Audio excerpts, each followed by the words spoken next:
Hi అండి, welcome to Devi cooking. ఈరోజు చేపల పులుసు అయితే తయారు చేశానమాట. చాలా బాగుంటుంది. ఈ చేపల్ని మునాలు అంటారట.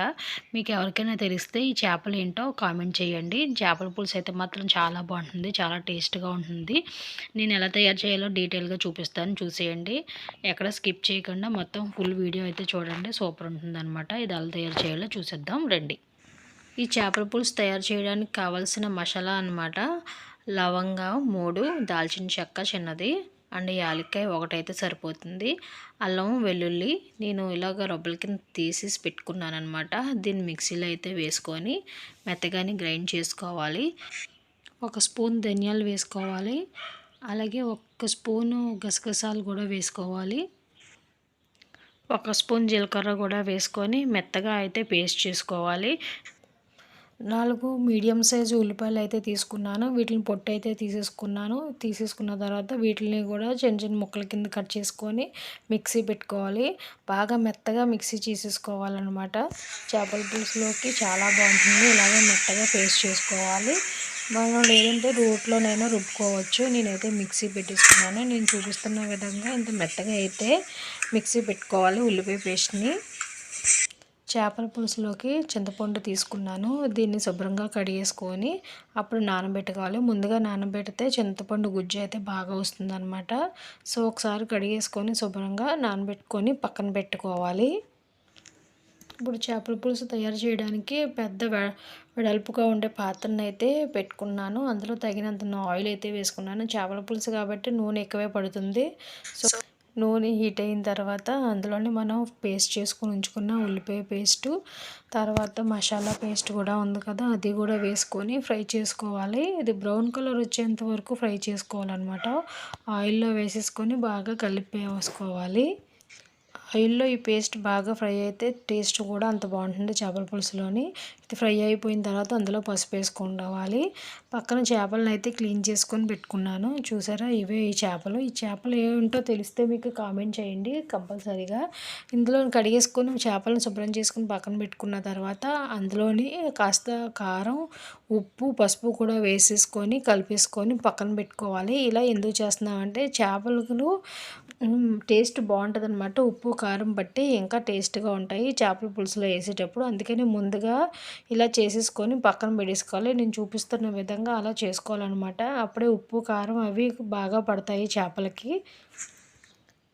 పేస్ట్ అయితే బాగా ఫ్రై అయిపోయింది కదా, ఇందులోనే ఉప్పు కారం కూడా వేసేసుకోవాలి. తగినంత ఉప్పు మనం ఆల్రెడీ చేపల్లో వేసుకున్నాం కాబట్టి ఉప్పు చూసుకొని అయితే వేసుకోవాలి. అలాగే కారం కూడా చూసుకొని వేసుకోవాలి. అయితే చేపల పులుసు కాబట్టి కారం కొంచెం ఎక్కువే పడుతుంది. ఉప్పు కారం వేసేసుకున్న తర్వాత వీటిని కూడా బాగా కలిపేసుకున్న తర్వాత ఇందులో కాస్త కొత్తిమీర అయితే వేసుకోవాలి. కొత్తిమీర కూడా వేసేసుకొని కలిపేసుకోవాలి. మనం ముందుగా నానబెట్టి ఉంచుకున్న చింతపండు గుజ్జుని కూడా తీసేసుకొని చింతపండు పులుసుని కూడా వేసేసుకోవాలి.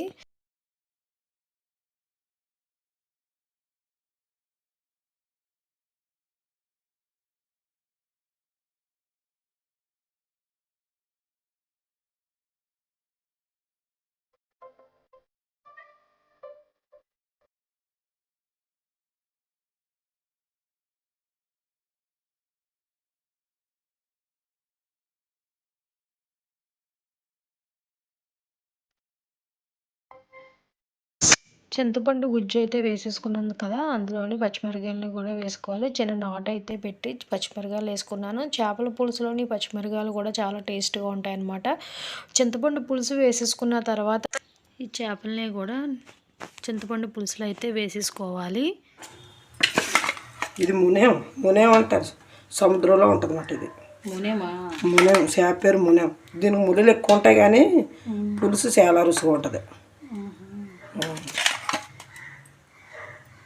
ఉప్పు కారం ఎందుకు ముందే పెట్టుకున్నాం అంటే చేపకు ఉప్పు కారం పెడితే బాగుంటుందని, ఉప్పు కారం కూడా పడుతుందని. తర్వాత ఇది మునేం చూసి అన్ని చేపల్లాగా కాదు, క్రాస్గా కోస్తారు. ఇది ముళ్ళుల కోసమని క్రాస్గా కోస్తారు. ఇది చూసా, ఇలా క్రాస్గా కోస్తారు.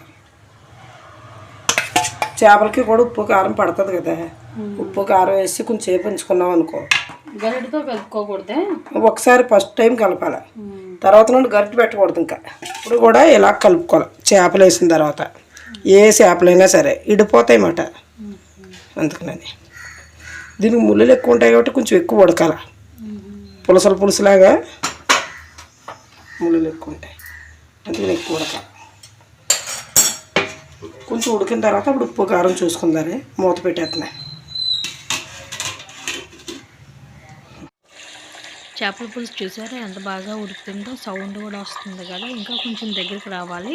చేపల పులుసు అయితే మాత్రం చాలా బాగుంటుంది. ఒకసారి ట్రై చేయండి, ఎలా వచ్చిందో కామెంట్ చేయండి.